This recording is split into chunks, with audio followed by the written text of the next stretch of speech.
Sa isang liblib na bayan sa Capiz, nakatira ang dalawang magkaibigang albularyo na sina Manuel at Pilu. Parehong may edad na ang dalawa, ngunit malakas at matapang pa rin sa kabila ng kanilang pinagdaanang mga laban. Si Manuel ay kilala sa kanilang baryo bilang tahimik ngunit seryosong manggagamot.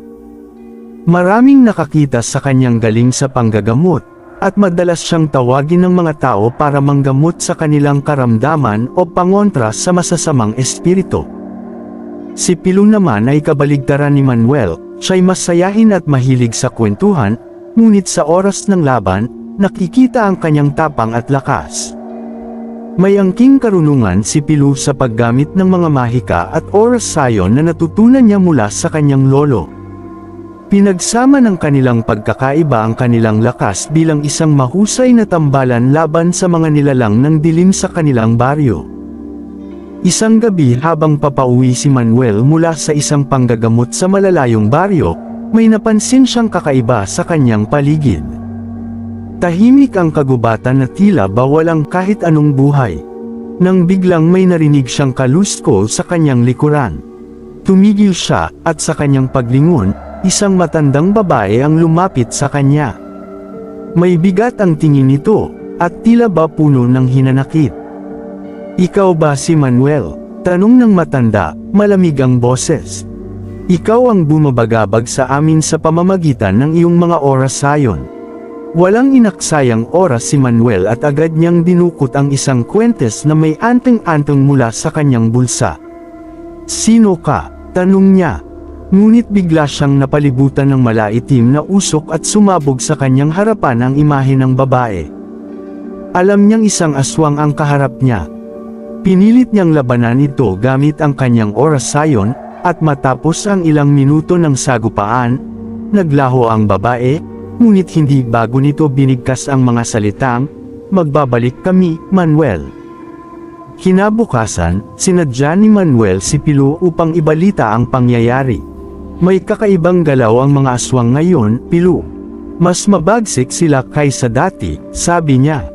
Sumagot si Pilu, "Mukhang panahon na para paghandaan natin ito.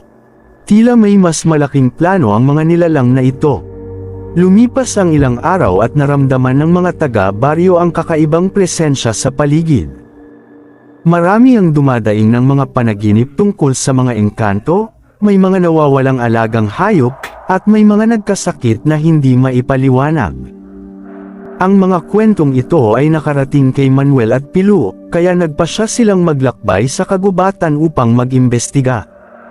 Sa gitna ng kanilang paglalakbay, nakaramdam si Pilu ng malamig na hangin na tila ba humihigop sa kanya papasok ng isang masukal na bahagi ng kagubatan. "Huwag kang umalis sa tabi ko," sabi ni Manuel, hawak ang isang krusipihong may antang-antang.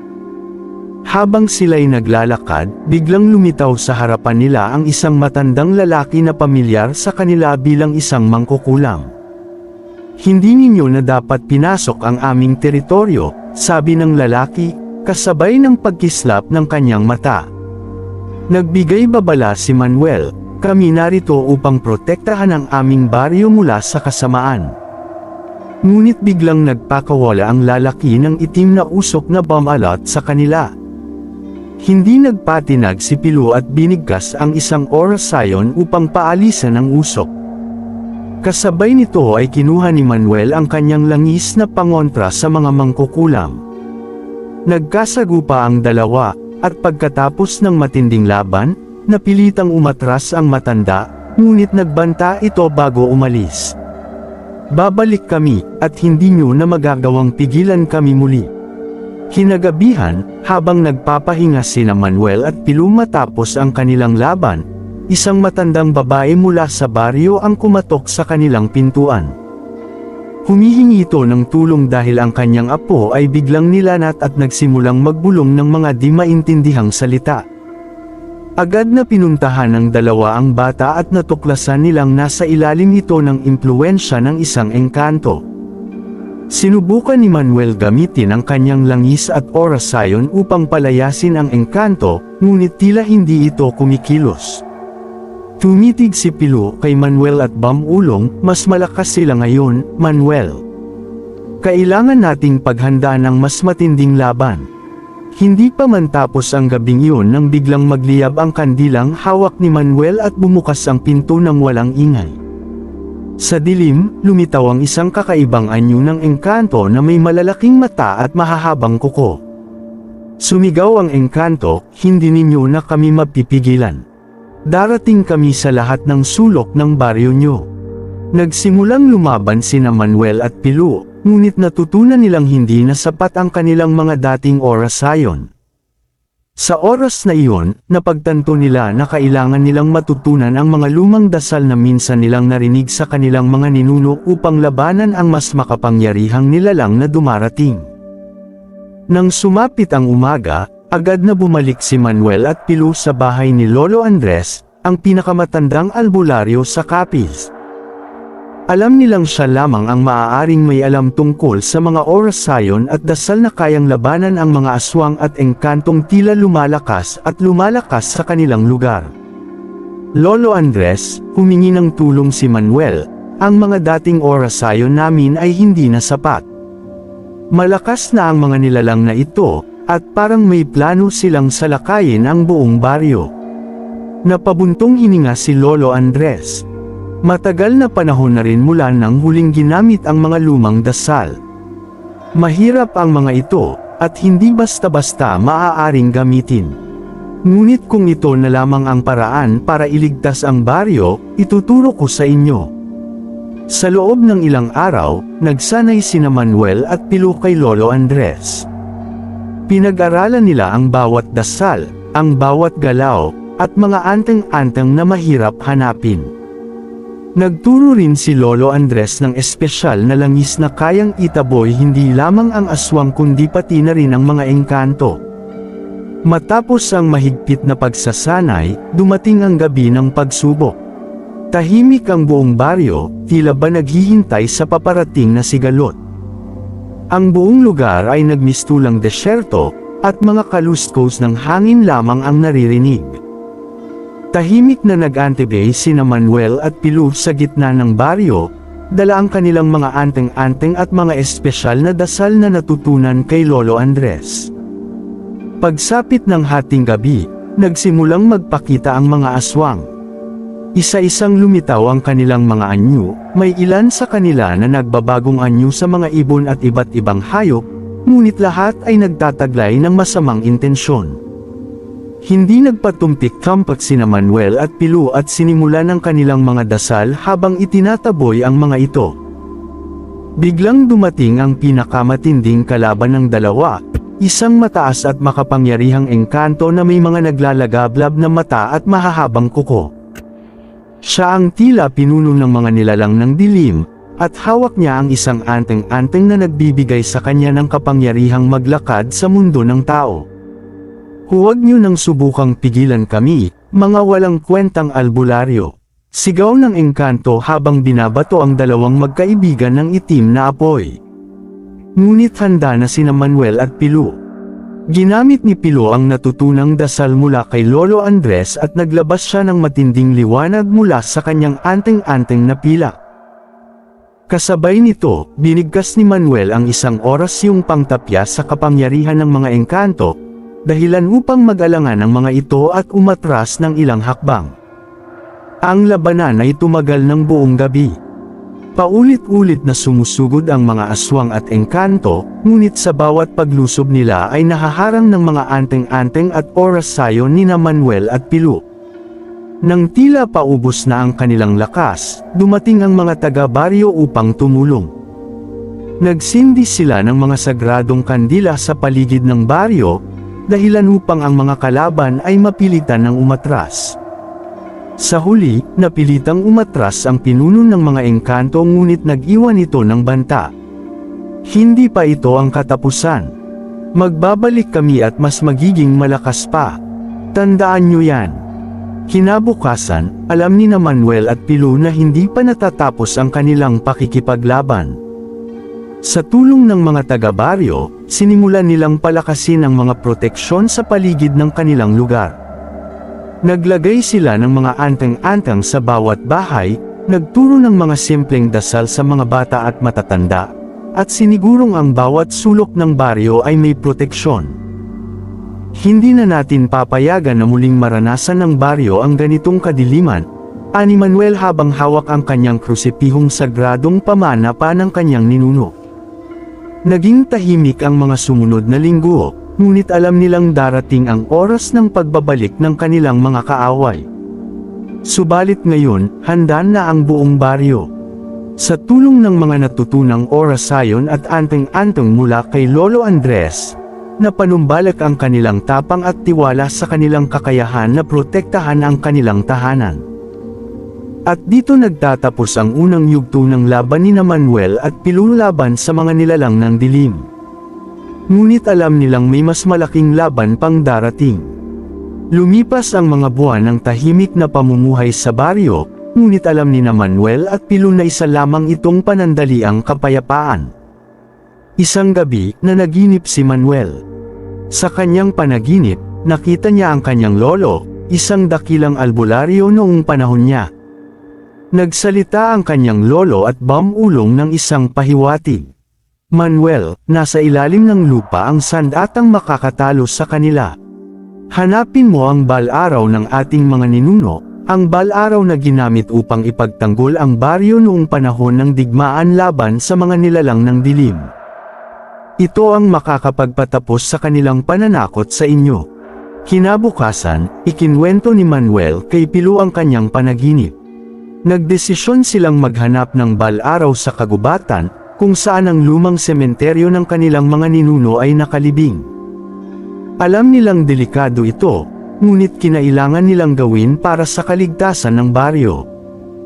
Sa gabing iyon, naglakbay sina Manuel at Pilu papunta sa lumang sementeryo sa gitna ng kagubatan.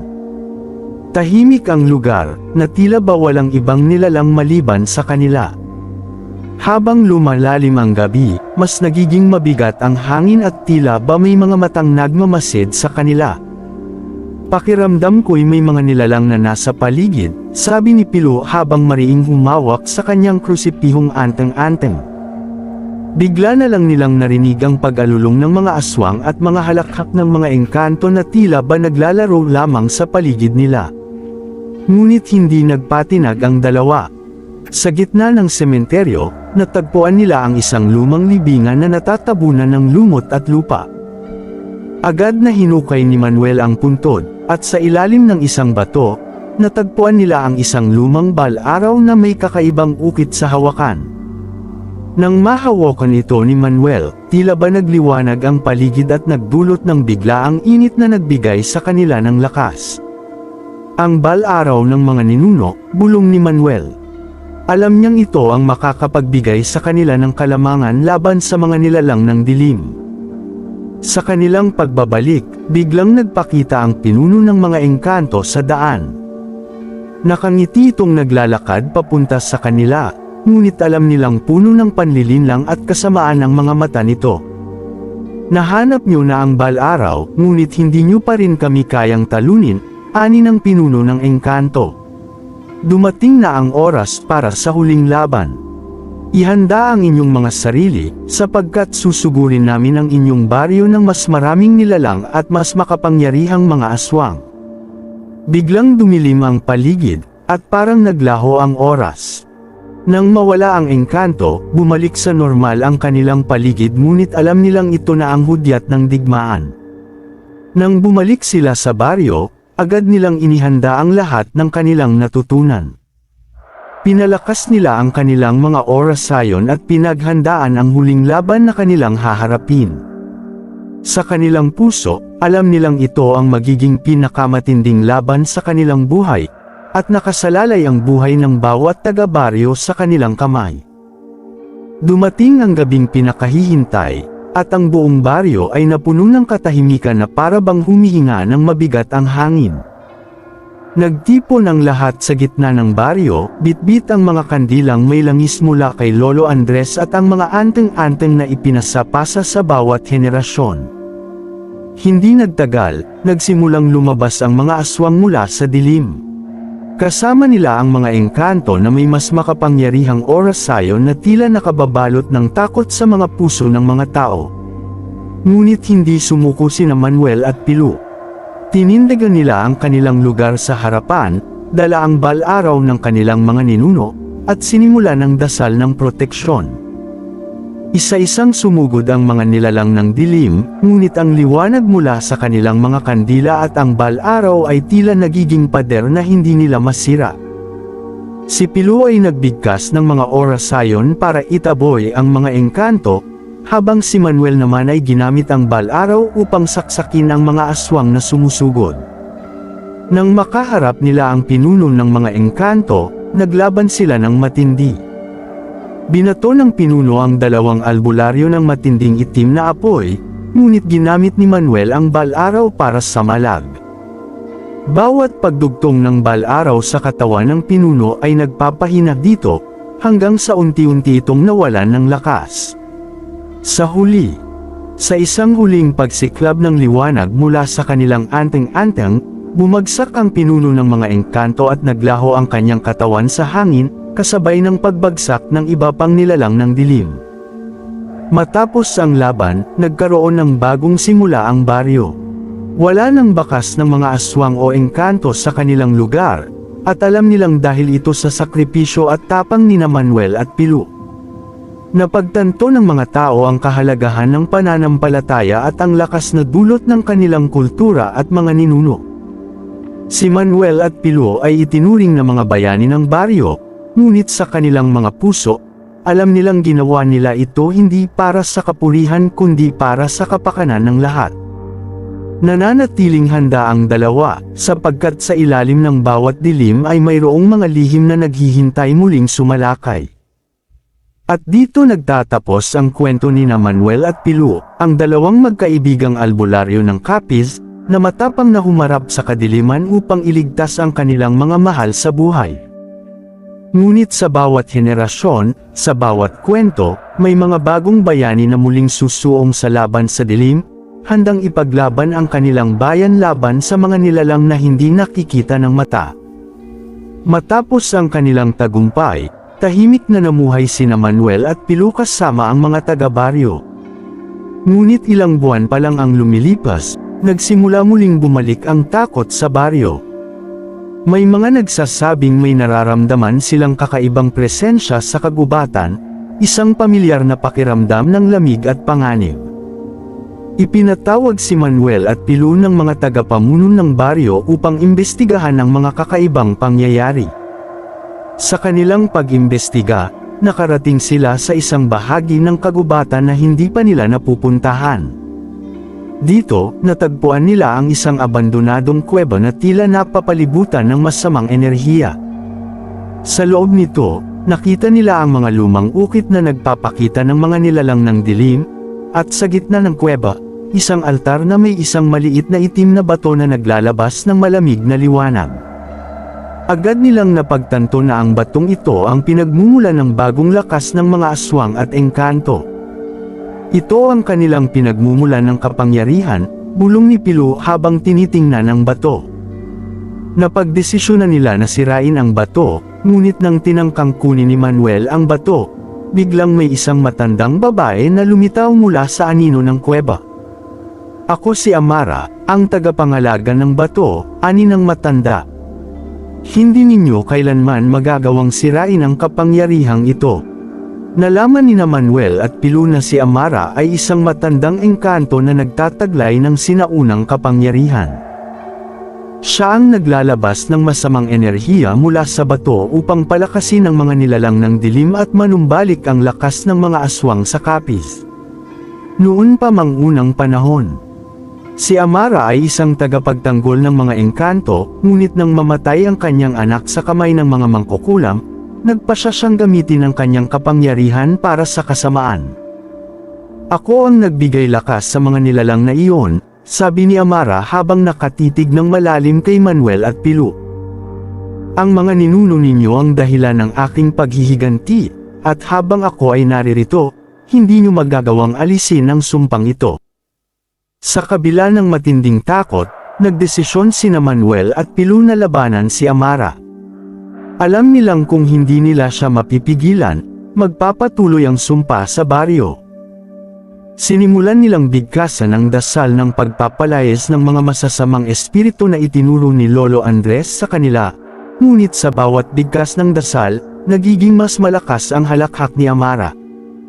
Nang tila ba walang pag-asa ang laban, nagdesisyon si Pilu na gawin ang isang bagay na hindi inaasahan ni Manuel. Manuel, ito na ang huling laban natin. Gamitin mo ang bal-araw upang sirain ang bato habang inaalis ko ang pansin ni Amara. Hindi, Pilu. Delikado ito. Pagtutol ni Manuel, ngunit mabilis na tumakbo si Pilu papunta kay Amara, dala ang kanyang anteng-anteng at dasal na pangontra. Ginamit niya ang lahat ng kanyang lakas at tapang upang abalahin si Amara at hadlangan siya sa paggamit ng kanyang kapangyarihan. Habang abala si Amara sa pakikipaglaban kay Pilu, sinamantala ni Manuel ang pagkakataon upang sirain ang bato. Bago pa man magawa ni Amara na pigilan siya, ginamit ni Manuel ang bal-araw upang basagin ang bato. Nang matamaan ito ng bal-araw, isang matinding liwanag ang lumabas at yumanig ang buong kuweba. Sa huling sandali, nakita ni Manuel si Pilu na nakatayo sa harapan ni Amara. Subalit bago pa man siya makatakbo papunta sa kanyang kaibigan, isang makapangyarihang pagsabog ang naganap, dahilan upang maglaho si Amara at ang kanyang masamang enerhiya. Ngunit kasama ng pagpanaw ni Amara, natambos si Pilu, huling tumitig kay Manuel bago pumikit. Dala ang matinding lungkot at sakit, inuwi ni Manuel ang katawan ng kanyang kaibigan sa baryo. Buong baryo ay nagluksa sa pagkawala ni Pilu, ang kanilang magiting na albularyo na nag-alay ng kanyang buhay upang iligtas sila mula sa sumpa ng dilim. Isang linggong pagdadalamati ang naganap, at bilang pagkilala sa kabayanihan ni Pilu, nagtayo sila ng isang simpleng alaala sa gitna ng baryo. Simula noon, naging mas maingat ang mga taga-baryo. Pinangalagaan nila ang kanilang mga anteng-anteng, dasal, at kultura bilang pag-alala sa sakripisyo ng dalawang magkaibigang albularyo. Si Manuel, bagamat may lungkot sa puso, ay nagpatuloy sa kanyang sinumpaang tungkulin bilang tagapagtanggol ng kanilang baryo, dala ang alaala ng kanyang matalik na kaibigang si Pilu sa bawat laban na kanyang hinaharap. At sa bawat gabi, habang nakatingin siya sa mga bituin, naaalala niya ang huling mga salita ni Pilu. Sa kabila ng dilim, Manuel, laging may liwanag na magtatanggol sa atin. Huwag kang susuko. Ilang taon ang lumipas matapos ang sakripisyo ni Pilu, at ang baryo ay nanatiling payapa. Si Manuel, ngayon ay isa ng veterano at hinahangaang albularyo, ay patuloy na ginampanan ng tungkulin bilang tagapagtanggol ng baryo. Sa tulong ng mga itinurong dasal at kaalaman ni Lolo Andres, sinanay niya ang ilang kabataan upang maging susunod na mga albularyo. Ngunit sa kabila ng kanilang pag-iingat, may nagsimulang magpakitang mga palatandaan ng bagong banta. Isang gabi, biglang may narinig na kalusko sa kagubatan.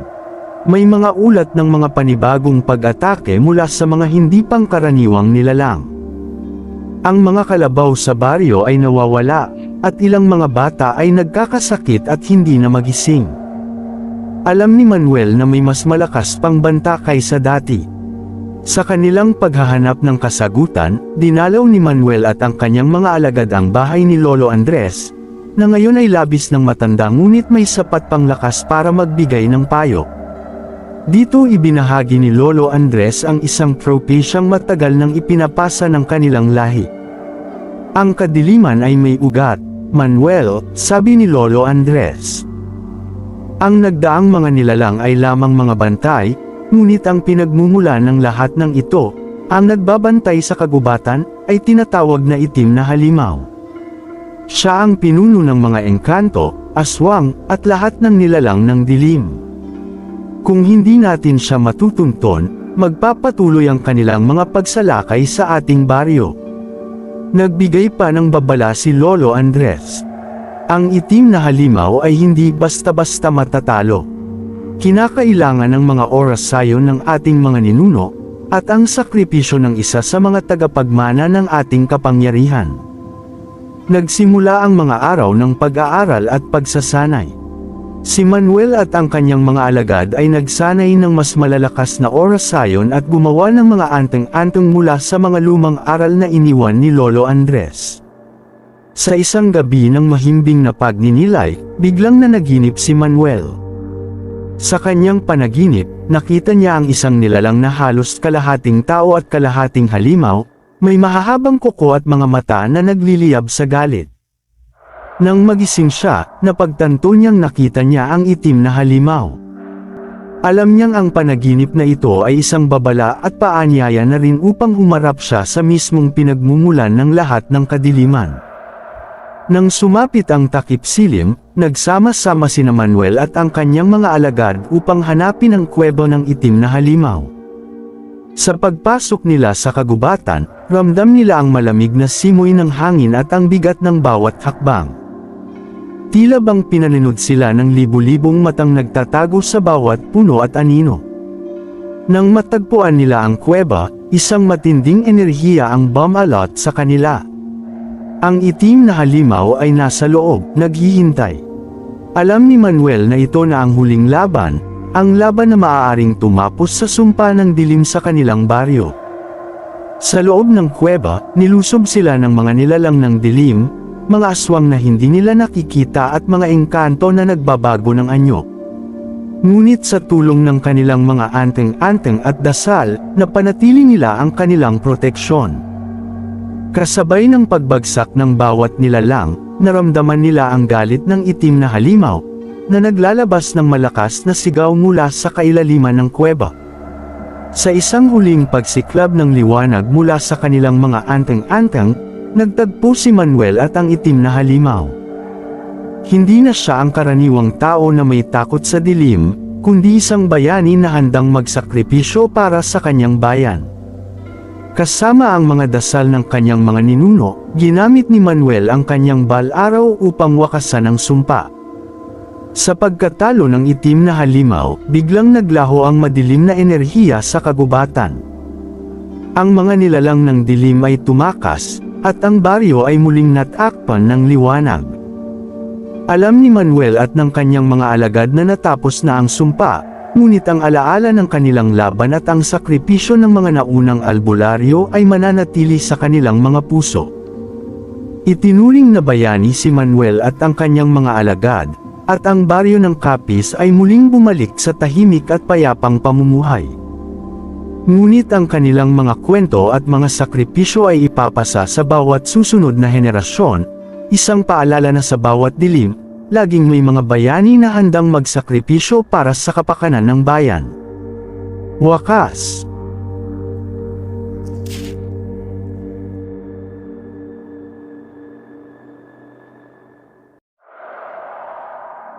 Sa malayong bayan ng Capiz. Sikat sa buong Pilipinas bilang lugar na pinamumugaran ng mga aswang, engkanto, at iba pang nilalang ng kadiliman, ay may dalawang albularyong matagal nang naging magkaibigan. Sila ay sina Mang Teo at Mang Isko.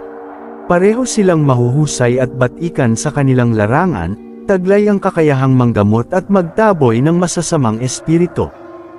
Ngunit bagamat pareho ng propesyon, may pagkakaiba sa kanilang mga pananaw at pamamaraan. Si Mang Teo ay may katandaan at maraming karanasan. Matapang ngunit laging maingat sa bawat kilos at desisyon. Siya ay mahilig gumamit ng mga sinaunang pamamaraan, gamit ang dasal at mga halamang gamot na itinuro sa kanya ng kanyang mga ninuno. May kakaibang aura si Mang Teo. Ang kanyang mga mata ay tila kayang makita ang kalooban ng isang tao o nilalang.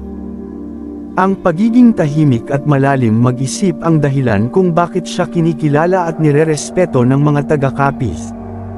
Sa kabilang dako, si Mang Isko ay mas bata at mas modernong albularyo. Kung si Mang Teo ay tahimik at seryoso, si Mang Isko ay masiyahin at may halong kapilyuhan.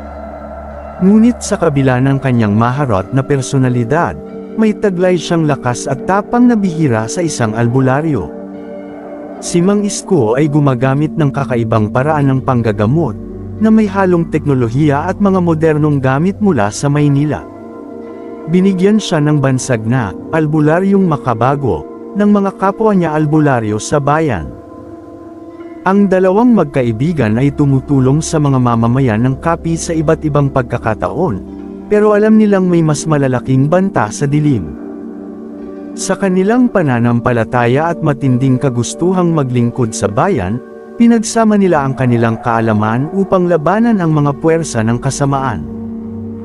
Isang gabi habang papauwi si Mang Teo mula sa bahay ni Mang Isko matapos ang kanilang mahabang diskusyon sa bagong panggagamot, narinig niya ang isang malakas na sigaw mula sa kagubatan. Nakapanindig balahibo ang sigaw na iyon, tila nagmumula ito sa isang babae, ngunit ang tono ay hindi pangkaraniwan. Parang may halong paghihinagpis at galit. Agad na nakaramdam ng kakaiba si Mang Teo. Alam niyang hindi yun sigaw ng tao. Kinabukasan, ipinagtapat ni Mang Teo kay Mang Isko ang kanyang narinig. "Kaibigan, may kakaiba akong narinig kagabi sa kagubatan." Tila may nilalang na nagtatangkang tumawag ng pansin, ani Mang Teo. Nagkatinginan ang dalawang magkaibigan at sabay na nagdesisyon. Pupuntahan nila ang kagubatan upang alamin kung ano ang lihim ng sigaw na iyon. Nagdala sila ng mga gamit. Mga halamang gamot, langis ng niyog na sinabuyan ng dasal, at isang espesyal na bolo ni Mang Isko na ani ay ipinasa sa kanya ng kanyang lolo. Sa kanilang paglalakbay patungo sa loob ng kagubatan, naramdaman nilang may malamig na hangin at kakaibang enerhiya. Tumigil sila sa gitna ng kagubatan at tahimik na nagmasid. Biglang may humadjekik na parang boses ng batang babae, ngunit may halong matandang tinig. "Alam kong naririto kayo, mga albularyo," ang sabi ng boses mula sa likuran ng puno ng balete. Hindi nila makita kung sino ang nagsalita, ngunit ramdam nila ang pangingilabot ng presensya nito. Hindi nagpatinag si Mang Teo at sinimulang bigkasan ang dasal na pangontra sa mga espiritu ng kagubatan. Subalit sa hindi inaasahang pagkakataon, isang matandang babae ang lumitaw mula sa anino ng puno. Nakakatakot ang itsura nito, may kulubot na balat, at nagbabagang mga mata. "Ako si Mangguluma, tagapangalagan ng kagubatan. Hindi kayo makalalabas dito ng buo, albularyo," anito sabay ngiti ng malamig. Walang takot na hinarap ni na Mang Teo at Mang Isko si Mangguluma. Alam nilang ang matandang ito ay hindi isang ordinaryong nilalang. Ito ay isang engkanto na may kapangyarihan sa kagubatan. Pinagdiinan ni Mang Teo ang kanyang pamaypay na puno ng mga dasal, habang si Mang Isko naman ay humanda sa kanyang bolo. "Mangguluma, narito kami upang ipagtanggol ang mga tao sa iyong mga sumpa at takot," sigaw ni Mang Teo. Tumawa si Mangguluma at biglang nagpalit ang anyo. Naging isang nakakatakot na halimaw na may mahabang kuko at mapulang mata. Agad na sinugod ang dalawang magkaibigan, ngunit mabilis silang nakaiwas. Binuhos ni Mang Isko ang langis ng niyog sa paligid nila upang bumuo ng isang proteksyon laban sa engkanto. Ilang beses na inatake ni Mangguluma ang kanilang proteksyon, ngunit hindi ito makapasok.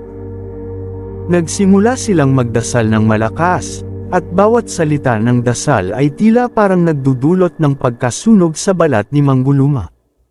Lumayo ito at sumigaw, "Mga duwag kayo! Hindi niyo ako kayang labanan." Ngunit nagulat si Mangguluma nang biglang umatake si Mang Isko mula sa gilid, gamit ang kanyang bolo. Ang isang mabilis na galaw ay tumama sa braso ng engkanto. Napasigaw si Mangguluma at biglang naglaho na parang usok, ngunit may iniwang babala. "Babalik ako, at titiyakin kong pagsisisihan niyo ang ginawa niyo." Ang bulong nito sa hangin. Matapos ang kanilang enkwentro kay Mangguluma, napansin ni Mang Teo ang isang kakaibang sugat sa kanyang braso. Ang mga kuko ni Mangguluma ay tila nag-iwan ng marka sa kanyang balat, na unti-unting nagiging itim. Alam ni Mang Isko na hindi iyon isang pangkaraniwang sugat. "Mang Teo, kailangan nating gamutin yan agad. Baka maging sumpa ito," babala ni Mang Isko. Agad silang bumalik sa bahay ni Mang Isko, kung saan inihanda niya ang lahat ng mga gamot na kakailanganin. Sinimulan niyang aipahid ang mga halamang gamot sa sugat ni Mang Teo habang nagdarasal ng mga oras sayon. Ngunit habang ginagawa nila ito, naramdaman nila ang bigat ng malamig na hangin. Parang may nakatingin sa kanila mula sa dilim. "Tandaan mo, Mang Isko," sabi ni Mang Teo, "hindi pa tapos ang laban natin. Si Mang Guluma ay binalikan tayo, at baka may kasama siyang mas malakas na nilalang sa susunod." Nang makumplito ang paglalagay ng gamot sa sugat, binuksan ni Mang Teo ang lumang aklat ng kanyang pamilya. Doon ay nabasa nila ang isang babala. Kapag sinumpa ng engkanto, magdadala ito ng mga aswang na uutusan upang magbigay ng kamatayan sa mga hindi tatalima sa kanila. Nagkatinginan ang dalawa at napagtanto nila ang bigat ng kanilang haharapin. Hindi lamang nila kailangang labanan si Mang Guluma, kundi pati ang mga aswang na posibleng umatake sa kanila o sa mga mamamayan ng Capiz. Matapos ang gabing iyon, nagpatuloy ang kakaibang mga pangyayari sa Capiz. Sa bawat gabi, laging may nagtatangkang pasukin ang tahanan ni Mang Teo at Mang Isko. Isang gabi, narinig nila ang mga palahaw ng mga aso sa paligid, na tila nagwawala. Alam nilang hindi iyon simpleng pangyayari, kundi hudyat ng pagsugod ng mga aswang. "Nararamdaman mo ba, Mang Teo?" Sila na ang nasa paligid, bulong ni Mang Isko, hawak-hawak ang kanyang bolo. "Oo, Mang Isko. Dumating na ang mga alagad ni Mang Guluma," sagot ni Mang Teo habang humahawak sa kanyang pamaypay at sinasambit ang dasal. Bigla na lamang bumagsak ang pintuan ni Mang Isko. Sumilip sila mula sa likod ng mga bintana, at nakita nilang may 3 anyong tao na naglalakad papalapit. Ngunit nang magtama ang liwanag ng buwan sa kanilang mga mukha, lumantad ang tunay nilang anyo, balat na parang pinagsamang hayop at tao, at mga mata na parang sa mga paniki. Agad na sumugod ang 3 aswang papasok sa bahay. Ngunit bago pa man sila makalapit, sinabuyan sila ni Mang Isko ng asin na may dasal, dahilan upang mapa-atres ang mga ito habang sumisigaw ng matinding galit. "Huwag niyong ipilit.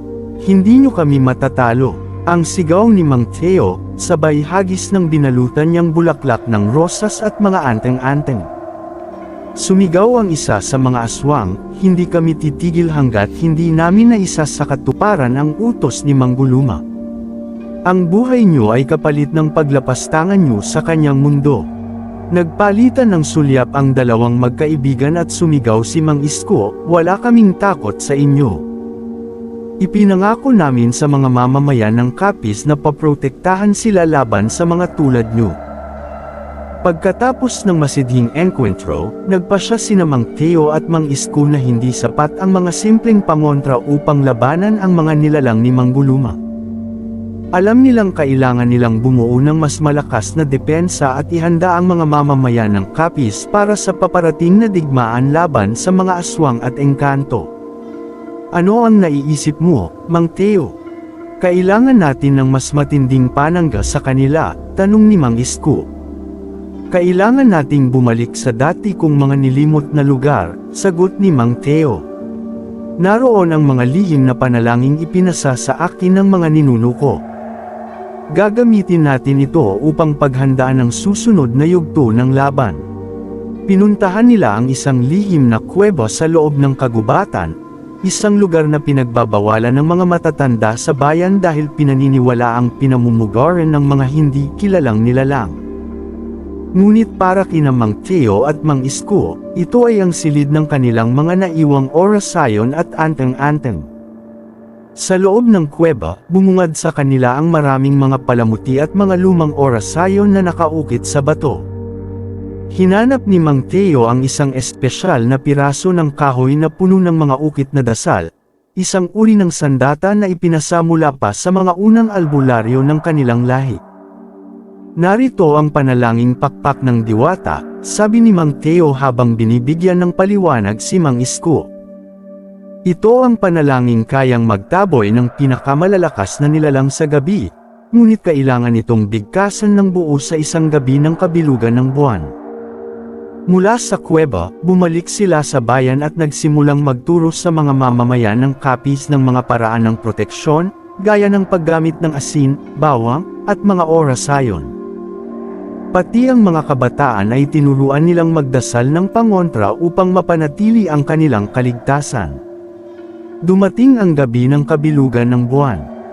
Hindi mapakali ang buong bayan ng Capiz, lahat ay nakiramdam at naghahanda. Dala-dala ang mga pangontra na itinuro ni na Mang Teo at Mang Isko.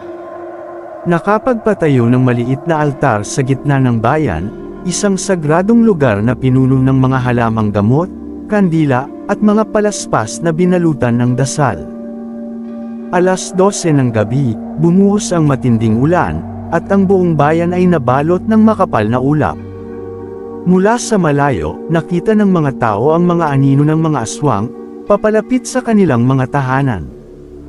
Ang mga aswang na ito ay may mga pakpak na parang sa paniki, at ang kanilang mga mata ay nagbabagang pula. Pinamunuan ni na Mang Teo at Mang Isko ang pagbigkas ng mga dasal upang itaboy ang mga aswang. Sinindihan nila ang mga kandila sa altar at nagsimula ang panalangin pakpak ng diwata.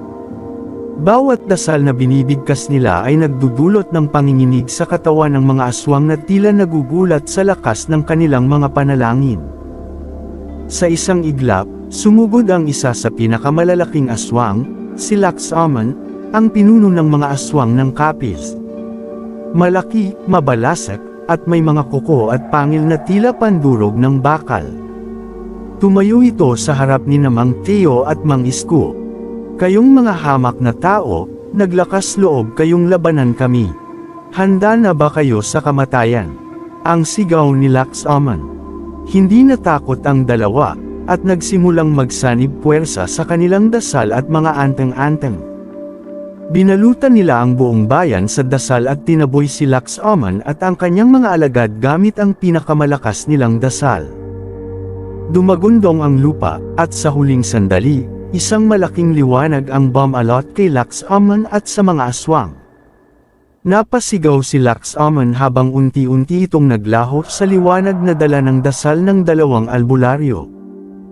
Natapos ang gabi ng kabilugan ng buwan, at ang bayan ng Capiz ay nanambalik sa katahimikan. Napuksa na ang mga alagad ni Mang Guluma at pati na rin si Lax-Aman. Ngunit alam ni na Mang Teo at Mang Isko na ang laban ay hindi pa ganap natapos. Kinabukasan, napansin nilang ang sugat sa braso ni Mang Teo ay naghilom na, at ang madilim na enerhiyang dala nito ay nawala. Alam nilang ito ay tanda ng pagkatalo ni Mang Guluma. "Kaibigan, tila nagtagumpay tayo sa gabing iyon," sabi ni Mang Teo habang tinitingnan ang naghihilom na sugat sa kanyang braso. "Ngunit kailangan nating laging maging handa, Mang Teo," sagot ni Mang Isko.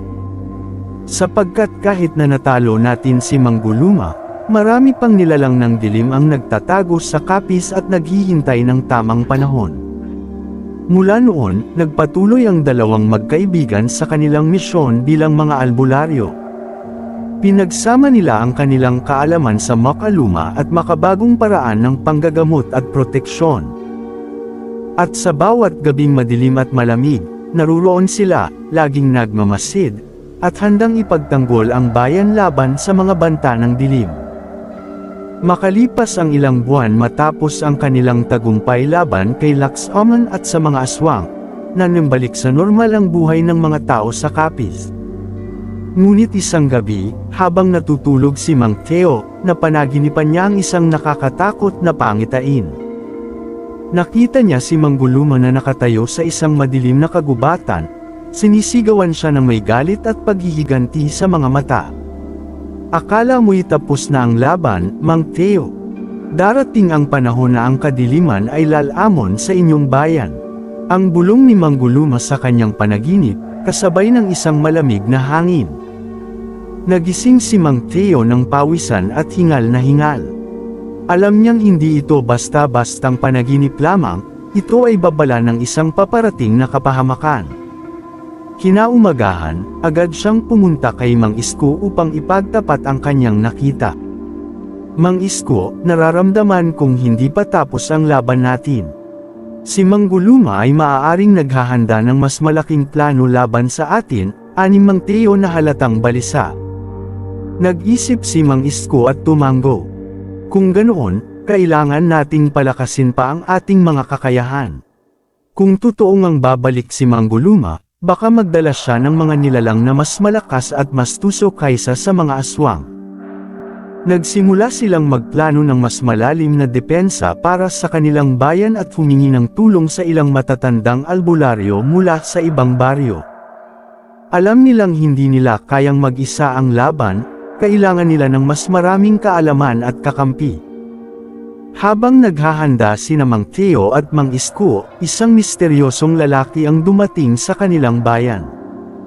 Siya ay nakasuot ng damit na gawa sa balat ng hayop at may dalang sibat na may mga kakaibang ukit. Sa unang tingin pa lang, alam ni na Mang Teo at Mang Isko na hindi ito isang ordinaryong tao. Nagpakilala ang lalaki bilang si Lakan Adlaw, isang kilalang albularyo mula sa gubat ng Samar. Balita ang lakas at kakayahan ni Lakan Adlaw sa larangan ng pangkukulam at pangontra sa mga engkanto. Siya ay inanyayahan ng mga matatandang albularyo upang tumulong sa laban ni Mang Teo at Mang Isko laban kay Mangguluma. Alam kong mabigat ang laban na haharapin ninyo, at kaya ako narito ay upang ipasa sa inyo ang ilang mga dasal at orasayon ng mga ninuno ko, sabi ni Lakan Adlaw habang hawak-hawak ang kanyang sibat. Nagpasalamat ang dalawa at tumuloy silang tatlo sa kagubatan upang magsanay. Itinuro ni Lakan Adlaw sa kanila ang mga sinaunang dasal na nagtataboy sa pinakamalalakas na engkanto. Binigyan din niya sila ng kakaibang halamang gamot na kayang pagalingin ang anumang sumpa mula sa mga engkanto. Sa ilalim ng liwanag ng araw, binigkas nila ang panalangin pangkalikasan, isang dasal na kayang bumalot sa buong bayan ng enerhiya mula sa kalikasan. Ang dasal na ito ang magsisilbing proteksyon laban sa pag-atake ni Mangguluma at ng kanyang mga alagad. Dumating ang gabi na hinihintay ni na Mang Teo, Mang Isko, at Lakan Adlaw. Ito ang gabi na inihula ng mga matatandang albularyo na muling sisabog ang puot ni Mangguluma. Ang buong bayan ng Capiz ay tahimik at nagmamasid. Bawat bahay ay may mga kandilang sinindihan at mga anteng-anteng na nakasabit sa pinto. Sa kalagitnaan ng gabi, narinig ang malakas na ugong mula sa kagubatan. Ang lupa ay tila ng ineg at ang hangin ay naging malamig na parang yelo. Sa di kalayuan, nakita nila ang isang malaking nilalang na dahan-daang naglalakad papunta sa bayan. Ang nilalang ay may mga mata na kumikislap na parang mga baga, at sa kanyang likuran ay nakasunod si Mangguluma, na may mas mapangit na anyo kaysa dati. Mga albularyo ng Capiz, narito ako upang wakasan ang inyong pagmamataas. Sigaw ni Mangguluma, na sinundan ng malakas na alingaw-ngaw sa kagubatan. Hindi kami papayag na sakupin mo ang aming bayan, Mangguluma. Sigaw ni Mang Teo habang hawak ang kanyang pamaypay na puno ng dasal. Nagbigay ng hudyat si Lakan Adlaw at sinimulan ang pagbigkas ng panalangin pangkalikasan. Si Mang Isko ay nagpakawala ng asin sa paligid upang mapigilan ang mga engkanto na makapasok sa kanilang bilog na proteksyon. Ngunit kahit gaano kalakas ang kanilang mga dasal, patuloy na lumalapit ang malaking nilalang na kasama ni Mangguluma. Napansin ni Mang Isko ang isa sa mga tauhan ni Mangguluma, isang halimaw na mukhang sinasaniban ng espiritu ng isang ligaw na kaluluwa. Mang Teo, si Mangguluma ay nagpadala ng mga tauhang sinasaniban ng mga kaluluwa ng mga walang hustisya. Nagpalitan ng tingin ang tatlo at nagdesisyon na ibuhos ang lahat ng kanilang lakas at dasal.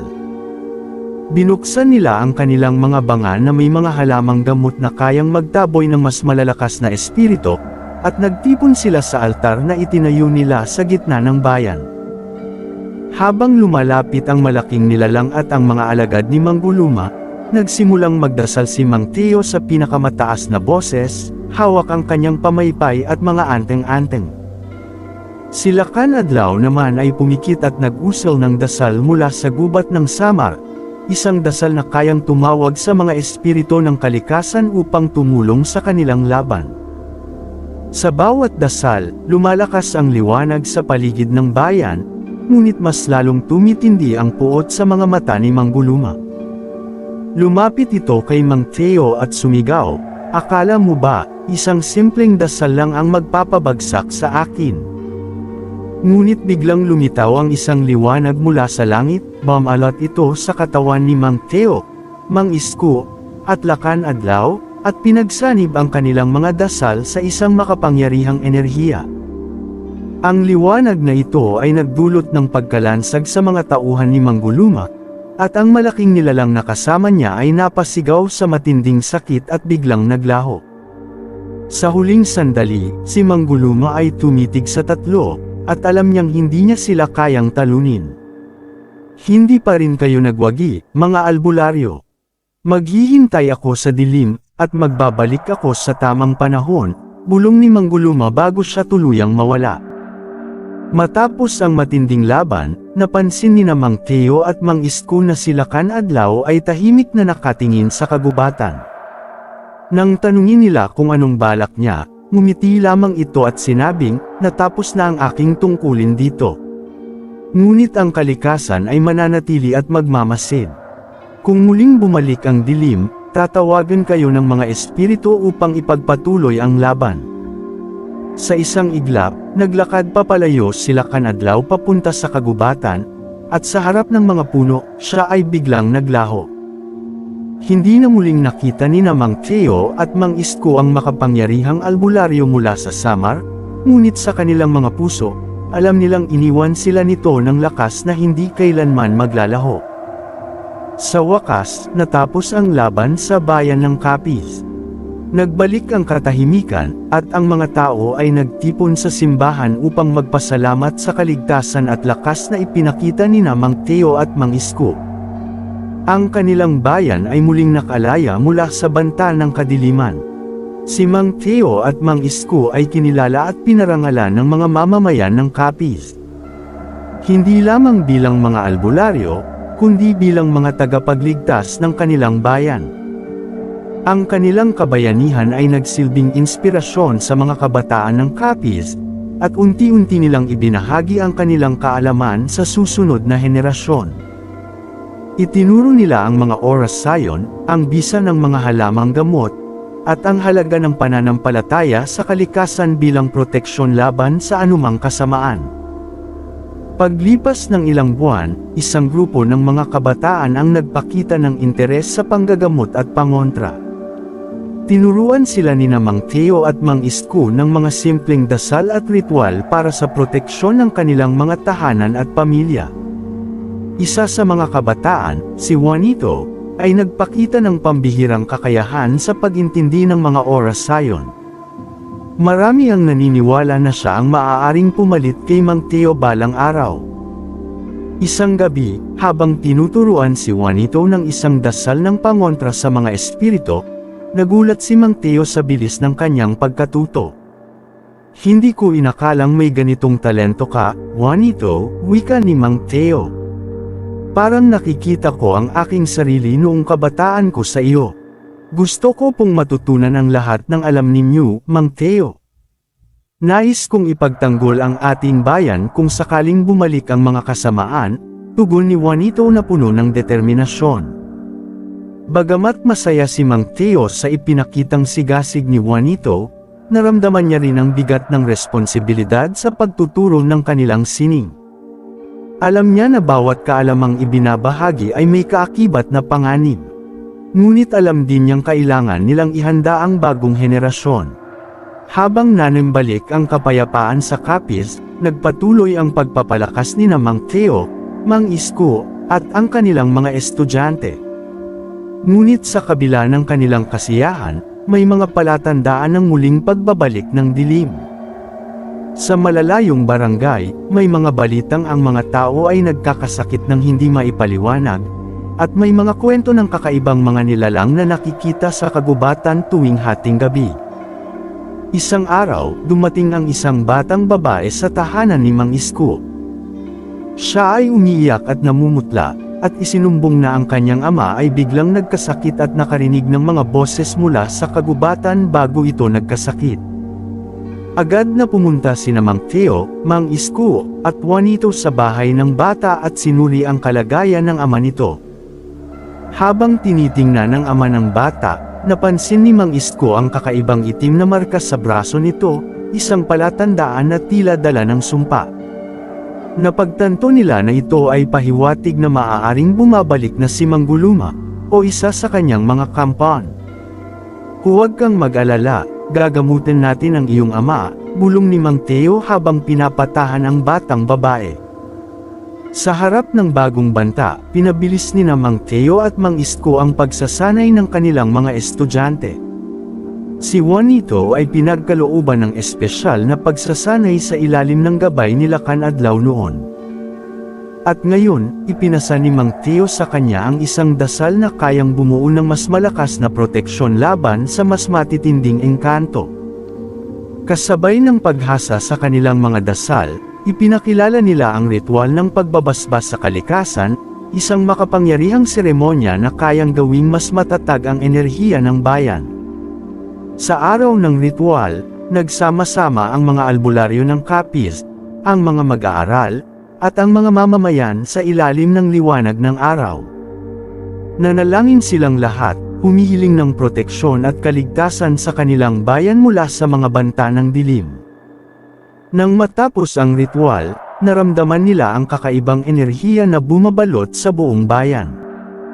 Ang kagubatan ay tila nanahimik, at ang mga ibon at hayop ay naging mas masigla.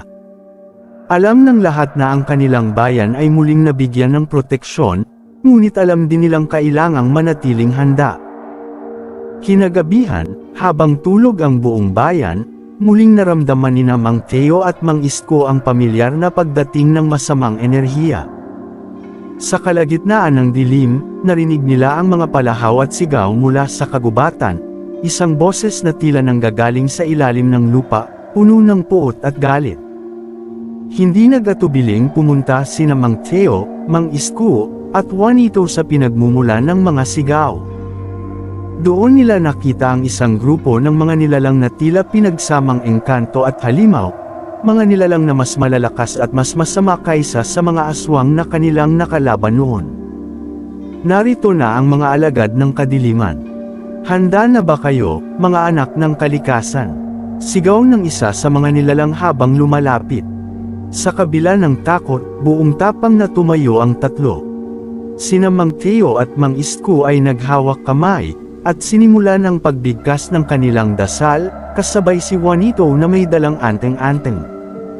Lumaban sila ng buong tapang at nagbigay ng lahat ng kanilang lakas upang maprotektahan ang bayan ng Capiz.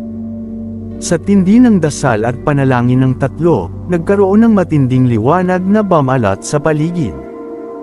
Ang mga nilalang ng kadiliman ay unti-unting napaatras, hanggang sa tuluyan silang naglaho. Si Juanito, bagamat baguhan, ay nagpakita ng pambihirang lakas, dahilan upang mapansin ng mga albularyo ang kanyang malaking kakayahan.